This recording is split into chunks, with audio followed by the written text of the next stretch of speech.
Hello friend, this is video number 8, Standard 11th English, Unit 8, Function, Activity 3 and 4. Friends, here we will learn about the functions and especially what is the function of used to and how to understand knowing the context and how to use it in a so knowledge, understanding and use will be there. See, identify the correct used to એ જાણવાનું છે. Activity 3માં instruction. Think of your school day. Tick the option that applies to when I was in primary school. I used to or I did not used to help my friends. હવે તમે મદદ કરતા હતા, નહોતા કરતા. યાદ કરી અને તમારો જે જવાબ કોઈકનો used to પણ હશે, કોઈકનો didn't, તો જે હોય એના ઉપર right. Second, when I was in primary school, I used to or I never used to quarrel a lot with my classmates. તો મિત્રો સરળ વાંચો, પણ આ પ્રથમ ભાગ જે વેન વાળો ટાઈમ બતાવે છે એ પ્રમાણે બીજા ભાગમાં છે કે કેમ આ તપાસવાનું, સમજવાનું છે, એમાંથી પસંદગી. એટલે આ કોન્ટેક્સ્ટ જોઈ અને કોન્ટેક્સ્ટ મુજબ ભાષાનો ઉપયોગ થાય એ સમજીને કરવાનું છે. બબ્બેની પેરમાં કામ કરો.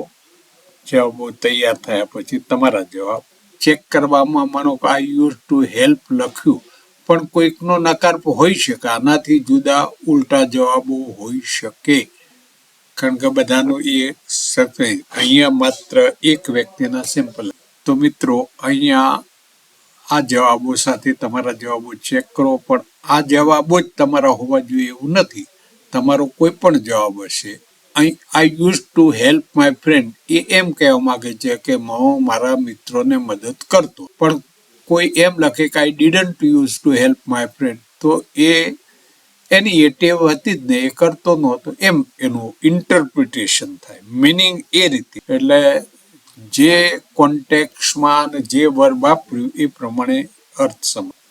નાઉ F4 ફંક્શન 4 એક્સરસાઇઝ 4 છે. એમાં fill in the blanks with the appropriate form of. અહીં જે વર્બ આપ્યા છે બ્રેકેટ્સમાં બ્લુ કલર્સ, એનું યોગ્ય રૂપ ત્યાં મૂકવાનું છે. આ યોગ્ય નથી. તમારે કોન્ટેક્સ્ટ જોવાનું છે, કોન્ટેક્સ્ટ મુજબ એ જોવાનું છે. કોન્ટેક્સ્ટમાં બે વાક્યો હોય તો એક વાક્યની સાથે જોડાયેલું બીજું વાક્ય હોય, એ બંનેના વર્બ ના જે કન્ડિશન્સ હોય એ ફર્સ્ટ સેન્ટેન્સ છે. અહીંયા આ છે my interaction with mister Zala on any. Zala સાથેની જે વાતચીત થઈ એ મુજબની આ એક ટેક્સ્ટ છે. એ એમાં ટ્રાવેલનું રૂપ મૂકવાનું છે. તો કઈ રીતે મૂકતો? When I from Ahmedabad to Amreli by bus, એટલે કે આ એક કોન્ટેક્સ્ટ આપ્યું. બસમાં જ્યારે જતા, અમદાવાદથી અમરેલી જતા હતા તે સમયે આઈ સો અ મેન સ્ટ્રગલિંગ, મેં એક માણસને જોયો. હવે આ સો ભૂતકાળ છે તો પછી પણ આ જોયો તાત્કાલિક બનેલી ક્રિયા છે, જ્યારે આ લાંબો સમય બનતી ક્રિયા છે, એટલે આ ચાલુ કાળ. while I was traveling from Ahmedabad to Amreli by bus, I saw a man. આ રીતે વિચારવાનું છે.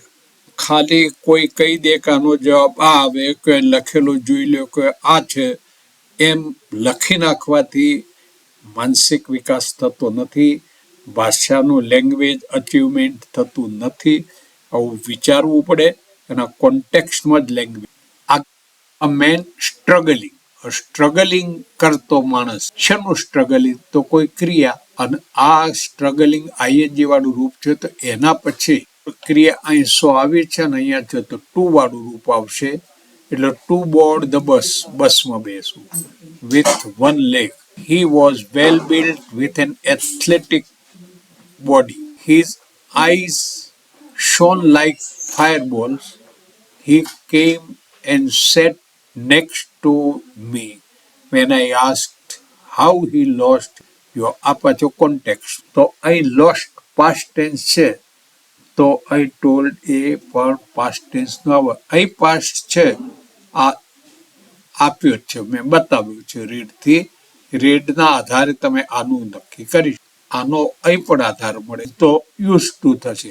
આમ જુઓ તો આખો પ્રસંગ ભૂતકાળ અને એટલા માટે જનરલી ભૂતકાળ. એ જ રીતે એક પછી એક 3-4 ગ્રુપમાં જુઓ, ચર્ચા કરો અને યોગ્ય રૂપ બનાવીને વિચારીને બનાવીને મૂકવાનું. આની જગ્યાએ આ શબ્દ કાઢી નાખી અને માનો કે હી યુઝ ટુ વર્ક એમ આખું રૂપ બનાવવાનું. અહીં ટુ બોર્ડ અહીં આગળ જોશો તો જો આ વોઝ છે એટલે કે આનું ભૂતકાળ, કારણ કે એ વાક્યના 2 વાક્ય એક જ વાક્યમાં જે 2 વાક્ય છે તો બીજા વાક્યનું ક્રિયા છે. એ જ રીતે અહીંયા ટુ પછી ક્રિયાપદ મૂકવાનું હોય તો ટુ વાળું રૂપ જનરલી. તો આ બધાનો એ રીતે વિચાર કરો. લખ્યા બાદ ચેક કરો, કોઈ જો ખોટું હોય તો સુધારી લ્યો અને ચર્ચા કરો કે તમારું ખોટું છે તો ક્યાં ભૂલ. એ એક્ઝામમાં પણ તમારે આ રીતે વર્ક ફોર્મ પૂછવાના હોય એનો વિચાર કરવો. કંઈ લખો ત્યારે પણ તમે સતત માઇન્ડમાં એમ રાખો કે હું કયા સમયની વાત, ભૂતકાળના સમયની વાત કરી રહ્યો તો એ સમયનો એટલે ભૂતકાળનો રૂપ લો. ભવિષ્યનું હોય તો વિલ, શેલ વગેરે આગળ મૂકી પછી જો શંકાશીલ હોય અથવા તો મીન્સ ઓછી શક્યતાવાળા કેવો હોય તો પછી એના મોડલ ઓક્ઝિલરીઝનો વિલ, વુલ, શેડ, શુડ એનો પણ ઉપયોગ કરવાનો થાય છે. તો મિત્રો આ રીતે તમે ચેક કરો જવાબો અને ક્લિયર બનો. ન સમજાય કોઈક વસ્તુ તો તમારા બીજા દિવસે સ્કૂલમાં ટીચર્સને પણ સમજીશ. Okay, good bye friends. Thank you.